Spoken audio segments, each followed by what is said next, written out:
Once upon a time, there was a girl, and she had such beautiful and long hair that everyone who saw her could not take their eyes off.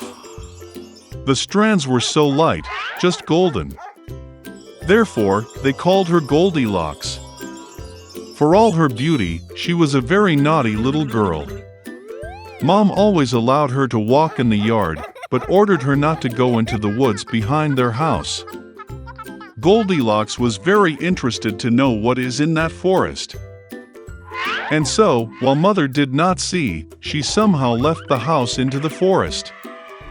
The girl walked for a long time in the forest. Either he finds a berry, then looks at a beautiful flower, then listens to how the birds sing. So she got lost in the forest. And suddenly she saw an unusual house in a clearing. Goldilocks approached him quietly. I walked around but did not see anyone. She knocked on the door, but no one answered. Then she knocked harder, and the door opened itself. Goldilocks entered cautiously. 3 bears lived in that house. One bear was dad big and shaggy. The other was a mother bear. It was smaller. The third was a little bear. The bears were not at home because they had gone for a walk in the woods. The girl entered the room and saw 3 bowls of porridge on the table. The first bowl, the biggest one, was the daddy bear. The second bowl, the smaller one, was the mother bear, and the third, the smallest, was the bear cub. Near each bowl lay a spoon, large, medium, and small.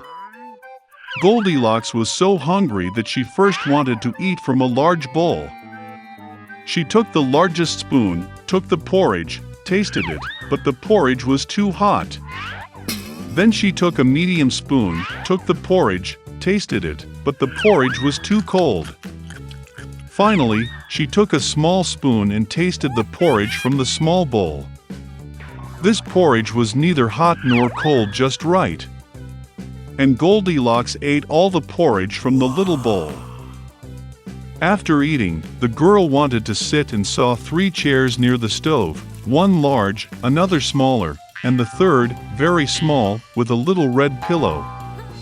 First, she tried to climb into the largest chair, but could not.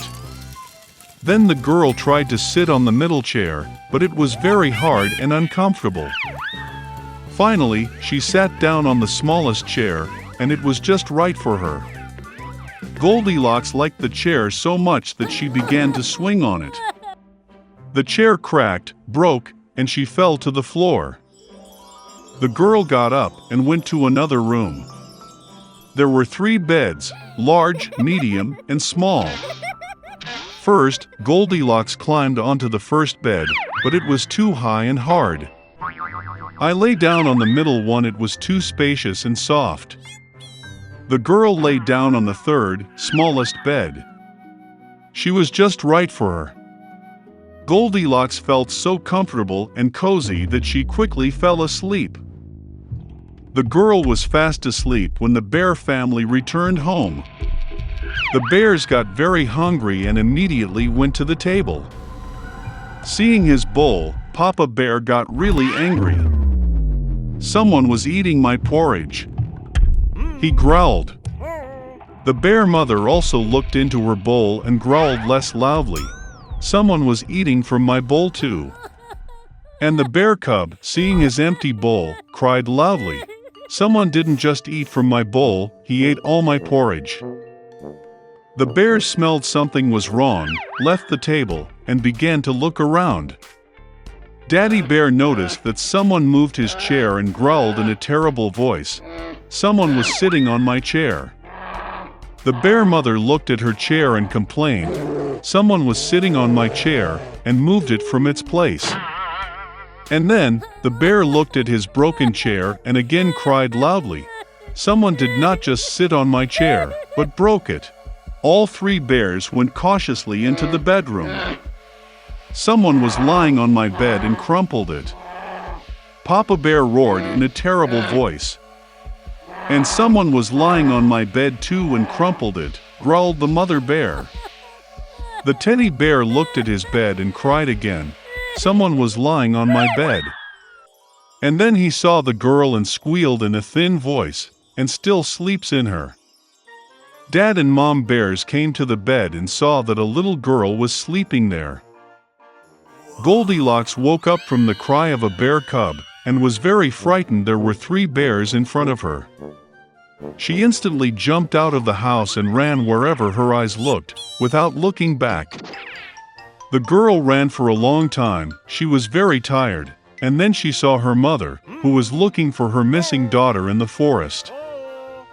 Since then, Goldilocks always listened to her mother and did nothing without her permission. She became a very obedient, kind, and good girl. A girl named Alice got tired of walking all day without doing anything. The heat made her sleepy. Suddenly she noticed the white rabbit, who was in a hurry somewhere. It seemed strange to the girl that he was talking to himself, and kept looking at his watch. Burning with curiosity, Alice rushed after the rabbit, and without hesitation jumped after him into the hole. Inside was a deep well, the walls of which were lined with bookcases. Alice fell very slowly and managed to see everything properly. Once at the bottom of the well, the girl noticed a glass table with 3 legs. On it lay a small golden key and some kind of bottle. Alice tried to open the door with the key, but it was too small. Looking around, she saw a small door. To open it and find herself in a magnificent garden, Alice had to drink from a bottle from the table. After taking a couple of sips, she began to decrease in size. The girl shrank so quickly that she did not have time to take the key from the table. Then she saw a magic pie on the floor. As soon as Alice took a bite, she began to grow rapidly upward. The girl grew so much that she could not go through the cherished door again. Alice began to cry so much that soon a huge puddle formed near her. At that moment she noticed the white rabbit. The girl called him, but he was in a hurry, and in fright dropped his gloves and fan. Alice picked them up and noticed how she began to shrink.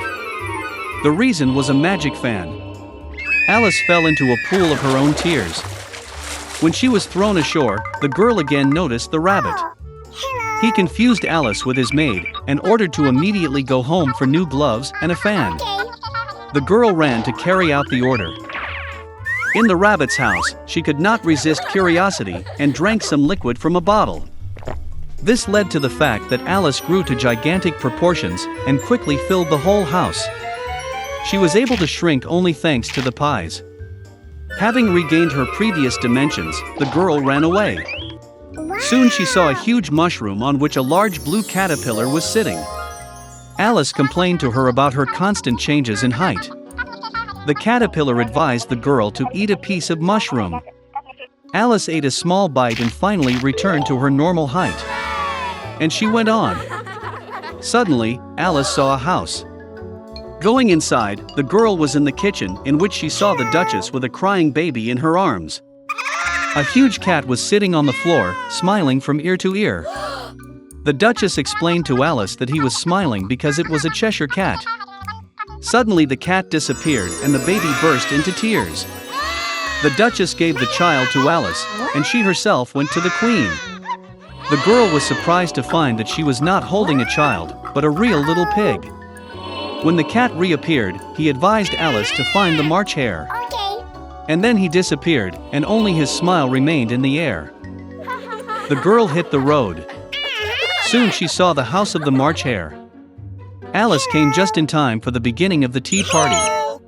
The table was huge, but only the March Hare, the Mad Hatter and Sonia the Mouse were sitting at it.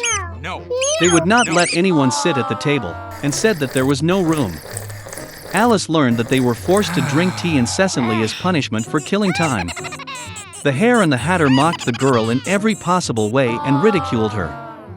Unable to tolerate such rudeness, she silently got up and left. Soon Alice found herself in a wonderful garden. She noticed gardeners who looked like playing cards. They dyed white roses red. The girl was very surprised at this. She learned that their queen loved red roses, and only white ones grew. The queen executed her servants for the slightest offense. The gardener said she was judging the servant who stole the cookies right now. Alice was very interested, and she went to court. There she saw the March Hare and the Mad Hatter testifying. When they finished, the Queen suddenly summoned Alice for questioning. The girl replied that she knew nothing and ordered to let the servant go. The Queen got angry and ordered to grab the girl. At that moment, Alice felt that she began to grow again. The girl realized that these were just cards, and she was not afraid of them. And at that very moment, the magic disappeared. Alice woke up in the same clearing where she first saw the white rabbit. There was a familiar landscape around, familiar sounds were heard. So it was only a dream, thought Alice.